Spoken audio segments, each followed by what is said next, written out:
Hello అందరికీ. ఈరోజు మనం ఒక అత్యంత ఆసక్తికరమైన అంశం గురించి మాట్లాడుకోబోతున్నాం. అమెరికా విదేశాంగ మంత్రి మార్కో రుబియో ఇటీవల భారతదేశంలో 4 రోజుల పాటు చేసిన పర్యటన గురించి వార్తల్లో చాలానే విన్నాం కదా. అయితే పైకి కనిపించే ఆ ముఖ్యాంశాల వెనుకున్న అసలు దౌత్య విధానాలు, సంక్లిష్టమైన వ్యూహాలు ఏంటి అనేది ఈ విశ్లేషణలో మనం పూర్తిగా డీకోడ్ చేద్దాం. సరే, ఏమాత్రం ఆలస్యం చేయకుండా అసలు విషయంలోకి దూకేద్దాం. ఈరోజు మనం చూడబోయే ముఖ్యమైన 5 అంశాలు: 1. ప్రతీకల కంటే లోతైన అర్థం. 2. వాణిజ్యపరమైన లాగులాట. 3. వ్యూహాత్మక స్వయం ప్రతిపత్తిని కాపాడుకోవడం. 4. ఇంధన దౌత్యం. మరియు 5. ఆత్మవిశ్వాసంతో చర్చలు జరపడం. కేవలం బహిరంగ ప్రకటన దగ్గరే ఆగిపోకుండా బలమైన ఆర్థిక, వ్యూహాత్మక వాస్తవాలను మనమిప్పుడు విశ్లేషిద్దాం. మొదటిగా ప్రతీకల కంటే లోతైన అర్థం అనే అంశంతో ప్రారంభిద్దాం. మార్కో రూబియో పర్యటన ఢిల్లీలో కాకుండా కోల్కతాలో ఒక అసాధారణమైన స్టాప్తో ప్రారంభమైంది. ఒకసారి ఆలోచించండి, ఈ పర్యటన కోల్కతాలో ఎందుకు మొదలైంది? పైకి చూస్తే ఇది మదర్ తెరీసాను గౌరవిస్తూ చేసిన ఒక సాంస్కృతిక, మానవతా పర్యటనగా కనిపిస్తుంది, అవునా? కాని దౌత్యవర్గాల మాటల్లో చెప్పాలంటే దీని వెనుక పెద్ద వ్యూహమే ఉంది. కేవలం రక్షణ, వాణిజ్యానికే పరిమితం కాకుండా వాల్యూస్ డిప్లొమసీ అంటే విలువల దౌత్యం ద్వారా పౌర సమాజానికి చేరువ కావాలనేది అమెరికా పంపుతున్న ఒక స్ట్రాంగ్ మెసేజ్. అంటే ఇక్కడ అసలు విషయం ఏంటంటే, ఈ పర్యటన కేవలం ఫోటోల కోసం లేదా లాంఛనాల కోసం మాత్రమే కాదు. భవిష్యత్తులో ఇండియా అమెరికా సంబంధాలు ఏ దిశగా పయనించబోతున్నాయి అనేది ఈ పర్యటన మనకొక హింట్ ఇస్తోంది. మూసిన తలుపుల వెనుక జరిగిన అసలు సిసలైన కఠినమైన చర్చల గురించి ఇప్పుడు మనం తెలుసుకుందాం. ఇక రెండవ అంశం వాణిజ్యపరమైన లాగులాట, ట్రేడ్ టగ్ ఆఫ్ వార్ అన్నమాట. ఇరు దేశాలు వాణిజ్యాన్ని, టెక్నాలజీని పెంచుకుంటామని పైకి చెప్తున్నా లోపల ఉన్న అసలు టెన్షన్ ఏంటో ఇప్పుడు చూద్దాం. ఈ లాగులాట దేని గురించో తెలిస్తే మీరు ఖచ్చితంగా ఆశ్చర్యపోతారు. మన భారతదేశం ఏం కోరుకుంటోంది? మన వ్యవసాయం, పాడి పరిశ్రమ, చిన్న తరహా పరిశ్రమలు, లోకల్ మ్యానుఫ్యాక్చరింగ్ ఇవన్నీ ఎవరి దెబ్బకు తట్టుకోకుండా సురక్షితంగా ఉండాలి. కానీ అమెరికా ఏమంటోంది? పన్నులు తగ్గించండి, మాకు మీ మార్కెట్లోకి మరింత స్వేచ్ఛగా అనుమతివ్వండి, మేధో సంపత్తి హక్కులను మరింతగా రక్షించండి అని డిమాండ్ చేస్తోంది. ఇది రెండు విభిన్న ప్రాధాన్యతల మధ్య జరుగుతున్న స్పష్టమైన పోరాటం. ఇక్కడే మనకొక అతిపెద్ద ప్రశ్న ఎదురవుతోంది. మన లోకల్ మార్కెట్ను, రైతులను దెబ్బతీయకుండా ప్రపంచ ఆర్థిక వ్యవస్థతో మనం పూర్తిగా ఎలా మమేకమవ్వగలం?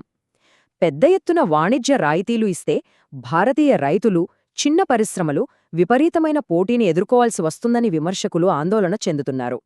కాని మరోవైపు ఇలా తలుపులు వేసుకొని కూర్చుంటే మనం ఎప్పటికీ గ్లోబల్ ఎకనామిక్ పవర్ కాలేమని కొందరు వాదిస్తున్నారు. ఇదొక పెద్ద సవాలు కదూ. నెక్స్ట్, మూడవ విభాగం చూద్దాం: వ్యూహాత్మక స్వయం ప్రతిపత్తిని కాపాడుకోవడం. అసలు మిగతా దేశాలతో మనం ఎలా డీల్ చేస్తాం అనే దాని వెనుక ఉన్న మన హిస్టారికల్ అప్రోచ్ ఇది. ముందుగా ఈ వ్యూహాత్మక స్వయం ప్రతిపత్తి అంటే ఏంటో క్లియర్గా తెలుసుకుందాం. సింపుల్గా చెప్పాలంటే, ఏ ఒక్క దేశంతోనూ పూర్తిగా మిలిటరీ కూటమిలో ఫిక్స్ అయిపోకుండా మనకు ఎవరెవరితో ఎలాంటి సంబంధాలు అవసరమో అలాంటి సంబంధాలు బ్యాలెన్స్ చేయడం. చైనాకు వ్యతిరేకంగా అమెరికా మనల్ని వాడుకోవాలని చూస్తున్నా సరే, మనం మాత్రం ఎందుకు అధికారికంగా ఏ కూటమిలోనూ చేరడం లేదో దీని ద్వారా మనకు అర్థమవుతుంది. ఇది ఆచరణలో ఎలా పనిచేస్తుందో చూస్తే మన విదేశాంగ విధానం ఎంత అద్భుతంగా ఉంటుందో అర్థమవుతుంది. చూడండి, డిఫెన్స్ కోసం మనం రష్యాతో సంబంధాలు నెరుపుతాం. టెక్నాలజీ అనగానే అమెరికా వైపు చూస్తాం. ఇంధనం కోసం గల్ఫ్ దేశాలతో, ఇక పెట్టుబడుల కోసం యూరప్తో భాగస్వామ్యం వహిస్తాం.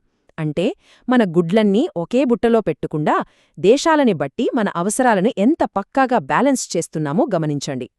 ఇక్కడే క్వాడ్లో వచ్చిన ఒక సైలెంట్ మార్పును మనం గమనించాలి. క్వాడ్ అనగానే ఒకప్పుడు అదొక మిలిటరీ కూటమి అనుకునేవారు. కాని ఇప్పుడది సముద్ర భద్రత, సప్లై చైన్స్, సెమీకండక్టర్లో క్రిటికల్ మినరల్స్ వైపు ఎలా మళ్లుతోందో చూడండి. అమెరికా ఇండో పాసిఫిక్లో ఇతర భద్రతా ఒప్పందాలు చేసుకుంటున్న వేళ ఈ క్వాడ్ మార్పులు చాలా ఆసక్తిని రేపుతున్నాయి. ఇక నాలుగవ అంశం, ఇది కాస్త సెన్సిటివ్ అలాగే క్రూషియల్ టాపిక్. అదే ఇంధన దౌత్యం. ఇక్కడ ఒక పెద్ద డిబేట్ నడుస్తుంది. మనం వెనెజులా నుంచి ముడిచమురు కొనడం అనేది మనకు ఆర్థిక భారమా, లేక ఇదొక వ్యూహాత్మక ఎంపిక? వెనెజులా వైపు భారత్ మొగ్గు చూపడం అనేది కేవలం కమర్షియల్ ఇంట్రెస్ట్తోనా, లేక వాషింగ్టన్ మెప్పు పొందేందుకు చేసే కాంప్రమైజా అనేది ఇప్పుడు ప్రధానమైన ప్రశ్న. ఎందుకంటే వెనెజువెలా నుంచి ఆయిల్ తెచ్చుకోవడంలో కొన్ని స్పెసిఫిక్ రిస్క్లున్నాయని విమర్శకులు చెప్తున్నారు. అదెక్కడో దూరం, సో షిప్పింగ్ రూట్స్ చాలా పొడవు, రవాణా మరియు ఇన్సూరెన్స్ ఖర్చులు ఎక్కువ. పైగా వాళ్ల ఆయిల్ను ప్రాసెస్ చేయడానికి మన రిఫైనరీలో మార్పులు కూడా చెయ్యాలి. దీనివల్ల ఫ్యూచర్లో మన దౌత్యపరమైన స్వేచ్ఛ తగ్గే ప్రమాదముందని వాళ్ల ఆందోళన. అయితే ఇక్కడ మనం రెండు వైపులా వాదనలు బ్యాలెన్స్డ్గా వినాలి.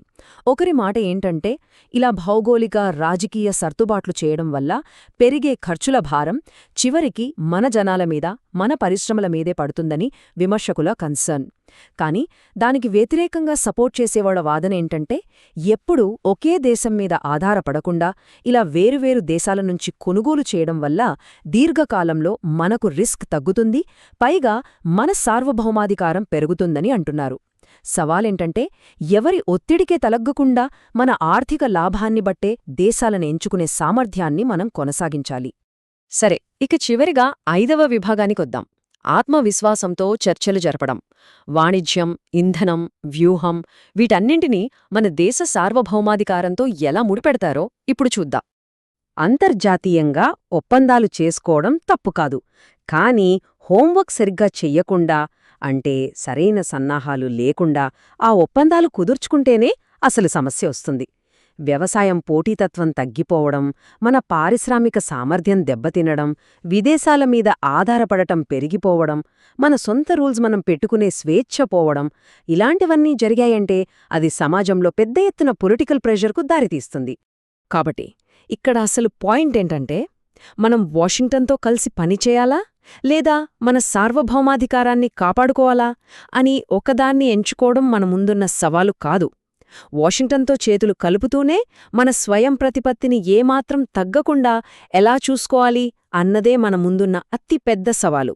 ఇదొకరి కిందొకరు పనిచేసే వ్యవహారం కాదు, సమాన స్థాయి, పరస్పర ప్రయోజనాలున్న రెండు పవర్ఫుల్ దేశాల మధ్య జరిగే బ్యాలెన్సింగ్ గేమ్. ఇక ముగించే ముందు ఒక పవర్ఫుల్ పాయింట్తో క్లోజ్ చేద్దాం. భారత్, అమెరికా భవిష్యత్తు అనేది కేవలం ఒక 4 రోజుల దౌత్య పర్యటనతో డిసైడ్ అయిపోదు. భారతదేశం భవిష్యత్తులో కూడా ఇలాగే ఆత్మవిశ్వాసంతో చర్చిస్తుందా, లేక కేవలం అవసరం కొద్దీ కాంప్రమైజ్ అయ్యి లొంగిపోయి చర్చలు ప్రారంభించిందా అనే దానిబట్టే ఆ భవిష్యత్తు ఆధారపడి ఉంటుంది. ఎంతటి ఆలోచింపజేసే మాట కదా. మరి ఈ పరిణామాలు ఎటు దారితీస్తాయో మనం వేచి చూడాల్సిందే. ఈ విశ్లేషణ మీకందరికీ ఒక క్లారిటీ ఇచ్చిందని అనుకుంటున్నాను. మళ్ళీ మరో ఆసక్తికరమైన అంశంతో కలుద్దాం.